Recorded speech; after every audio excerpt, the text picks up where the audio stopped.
चंपई सोरेन का अगला कदम क्या होगा? सवाल अभी भी बना हुआ है क्योंकि भारतीय जनता पार्टी ने बाबूलाल मरांडी को नेता प्रतिपक्ष बना दिया है। सवाल उठ रहे हैं कि आखिर अब झारखंड की राजनीति में चंपई सोरेन आगे कैसे बढ़ेंगे, क्योंकि जिस तरीके से उन्होंने हेमंत सोरेन के खिलाफ बगावत छेड़ दिया, उसके बाद भारतीय जनता पार्टी में शामिल हो गए इस उम्मीद में कि शायद उन्हें बड़ी जिम्मेदारी मिलेगी, कोई पद मिलेगा। लेकिन भारतीय जनता पार्टी तो खुद झारखंड में हार गई, देने को कुछ बचा नहीं। ऐसे में लगातार चंपई सोरेन को लेकर सवाल उठ रहे हैं कि क्या चंपई सोरेन, जिन्होंने अपनी पूरी जिंदगी झारखंड मुक्ति मोर्चा को दे दिया, क्या फिर से उसमें वापसी करते हुए नजर आएंगे? क्या चंपई सोरेन अब नेता प्रतिपक्ष ना बनाए जाने से बीजेपी से नाराज हैं? क्या भारतीय जनता पार्टी से वो बगावत करने जा रही हैं? क्योंकि जेएमएम की तरफ से लगातार कोशिश हो रही है कि तमाम बगावती नेताओं को फिर से पार्टी में शामिल किया जाए और पार्टी को और भी ज्यादा मजबूत बनाया जाए। ऐसे में चंपई सोरेन को कौन भूल सकता है, जो शिबू सोरेन के साथ मिलकर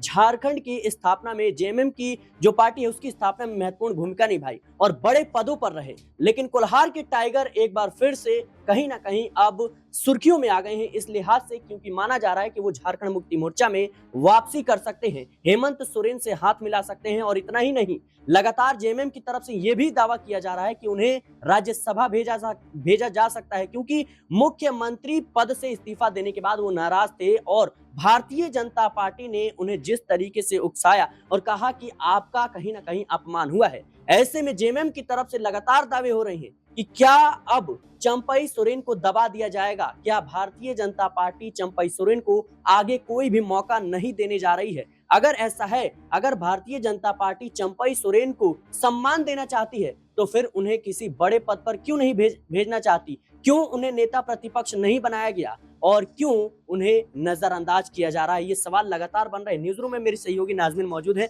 जो झारखंड की राजनीति को बारीकी से समझती हैं।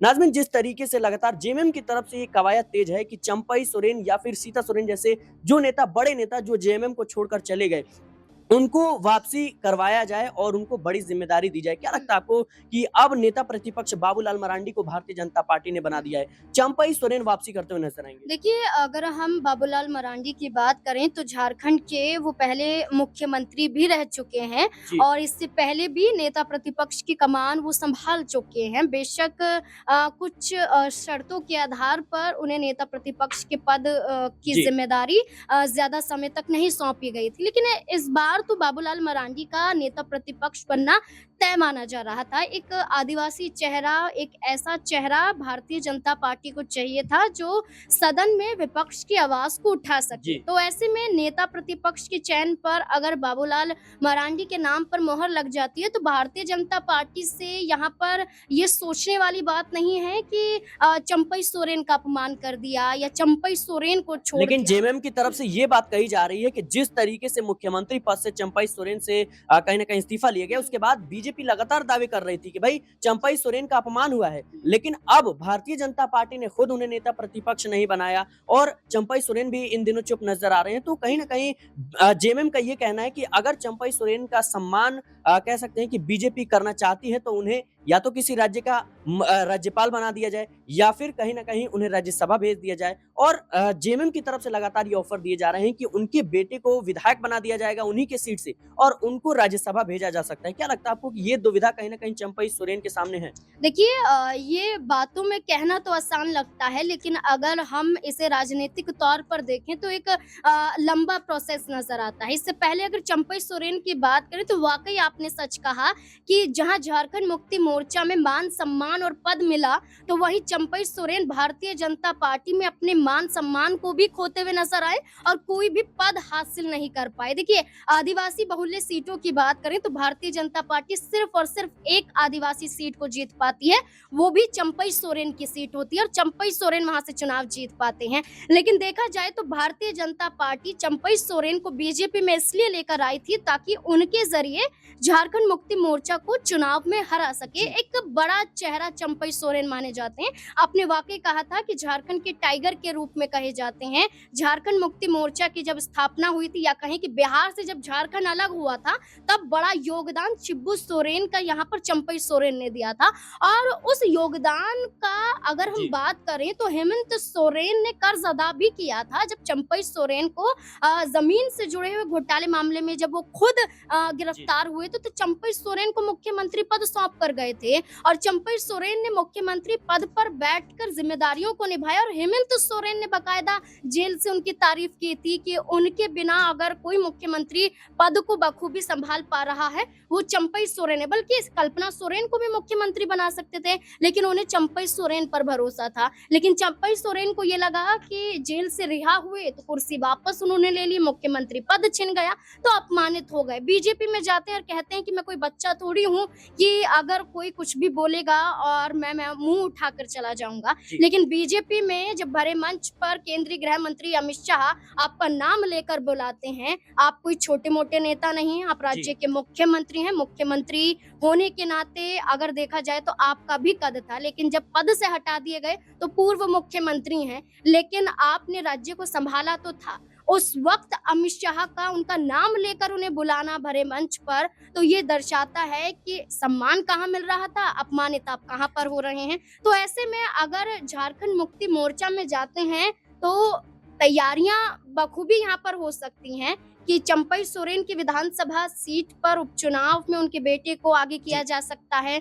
और राज्य स्तर की बात को छोड़कर अगर केंद्र की राजनीति की बात की जाए तो यहाँ पर चंपई सोरेन को भेजा जा सकता है। लेकिन उसके लिए चंपई सोरेन क्या कदम उठाएंगे, ये पहले देखने वाली बात। जाहिर सी बात है दर्शकों, चंपई सोरेन का अगला कदम क्या होगा ये देखने वाली बात होगी, क्योंकि लगातार सवाल इस बात को लेकर उठ रहे हैं कि चंपई सोरेन जो भारतीय जनता पार्टी में शामिल हुए पूरे दमखम के साथ, लेकिन कहीं ना कहीं जिन उम्मीदों के साथ वो गए थे वो उम्मीद पूरी नहीं हुई। भारतीय जनता पार्टी तो खुद हार गई और भारतीय जनता पार्टी को ये उम्मीद थी कि शायद चंपई सोरेन के आने से जो आदिवासी बहुल्य सीटें हैं वहां पर जीत मिलेगी, लेकिन वहां पर भी हार होती हुई नजर आएगी। मेरे साथ मेरे सहयोगी मनीष मौजूद हैं।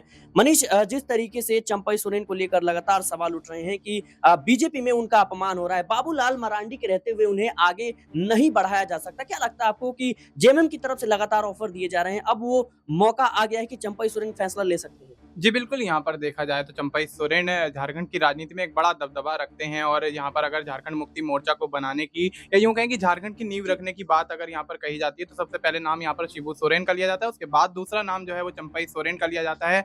उसके बाद जिस तरह से पार्टी में यहाँ पर जिस तरह से उनका ये आंदोलन तब्दील हुआ, उसके बाद यहाँ पर राजनीतिक विरासत जो यहाँ पर चंपई सोरेन ने संभाली और जिस तरह से यहाँ पर राजनीति में निपुणता हासिल की और जिस तरह से यहाँ पर राजनीति उनकी देखी गई, तो कहीं ना कहीं देखा जाए तो झारखंड के अंदर जेएमएम के लिए जो राजनीति चंपई सोरेन ने की है वो काफी ज्यादा यहाँ पर आज भी सराहना उसकी की जाती है। लेकिन उसके बाद अचानक जब यहाँ पर हेमंत सोरेन यहाँ पर उनसे मुख्यमंत्री पद छीन लेते हैं तो यहाँ पर खबरें ये निकल कर सामने आने लगती हैं कि भारतीय जनता पार्टी में जा सकते हैं। लेकिन चंपई सोरेन काफी समय तक ये माहौल बना के रखते हैं कि वो भारतीय जनता पार्टी में नहीं जा रहे हैं, लेकिन अचानक वो ऐलान कर देते हैं। और उसके बाद भारतीय जनता पार्टी में जाने के बाद जब वो अपनी जामताड़ा वाली सीट तो बचा लेते हैं, लेकिन अन्य सीटों पर कहीं ना कहीं यहाँ पर भारतीय जनता पार्टी को हार का सामना करना पड़ता है। और करारी हार अगर पिछले विधानसभा चुनाव के मुकाबले देखी जाए तो एक बड़ी हार यहाँ पर इस विधानसभा चुनाव में होती हुई नजर आती है, जिसके बाद भारतीय जनता पार्टी का सुपड़ा लगभग यहाँ पर साफ होता हुआ नजर आता है और जेएमएम कांग्रेस के गठबंधन से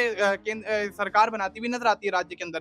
तो अब स्थिति ऐसी है कि चंपई सोरेन को लेकर यहाँ पर जिस तरह से जिम्मेदारियों की बात कही जाती थी कि भारतीय जनता पार्टी में जाएंगे तो तमाम बड़ी जिम्मेदारियां यहाँ पर मिलती हुई नजर आएंगी। प्रदेश अध्यक्ष के तौर पर भी कहीं ना कहीं उनका नाम एक बार देखा जा रहा था, लेकिन बाबूलाल मरांडी को यहाँ पर प्रदेश अध्यक्ष की उपाधि दे दी जाती है, चंपई सोरेन को दरकिनार कर दिया जाता है। तो अब स्थिति साफ है कि कहीं ना कहीं चंपई सोरेन अपनी तमाम चीजों को देखते हुए, तमाम स्थिति को देखते हुए, भारतीय जनता पार्टी का उनके प्रति रुख देखते हुए कहीं ना कहीं अब बड़ा फैसला लेते हुए नजर आ सकते हैं और झारखंड मुक्ति मोर्चा में एक बार फिर से एंट्री मार सकते हैं, जिससे कहीं ना कहीं भारतीय जनता पार्टी को झारखंड की राजनीति में एक बड़ा झटका लगता हुआ देखा जा सकता है। जी बिल्कुल दर्शकों, जाहिर सी बात है कि चंपई सोरेन शिबू सोरेन के करीबी माने जाते हैं और पार्टी की नींव रखने में उन्होंने महत्वपूर्ण भूमिका निभाई थी। लेकिन जैसे ही हेमंत सोरेन जेल चले जाते हैं उसके बाद कहीं ना कहीं मुख्यमंत्री पद से इस्तीफा दे करके अपने भाई और अपनी पत्नी या अन्य दोस्तों और परिवार के लोगों को दरकिनार करते हुए चंपई सोरेन पर भरोसा जताते हैं। लेकिन खेल वही हुआ जिस बात का डर था। चंपई सोरेन इस्तीफा दे देते हैं, उसके बाद कहीं ना कहीं बगावत कर देते हैं, जिससे झारखंड में जेएमएम को नुकसान तो नहीं हुआ, लेकिन कहीं ना कहीं इससे पूरा का पूरा जो खेल है वो चंपई सोरेन का बिगड़ता हुआ नजर आया। क्योंकि चंपई सोरेन एक बड़े नेता हैं और जब तक वो जेएमएम में थे तो बड़े पदों पर थे, लेकिन जैसे ही बीजेपी में गए वो मान सम्मान सब चीज वो खो बैठे। फिलहाल के लिए इस रिपोर्ट में इतना ही। देश और दुनिया की तमाम खबरों के लिए बने रहे नेक्स्ट 9 न्यूज के साथ।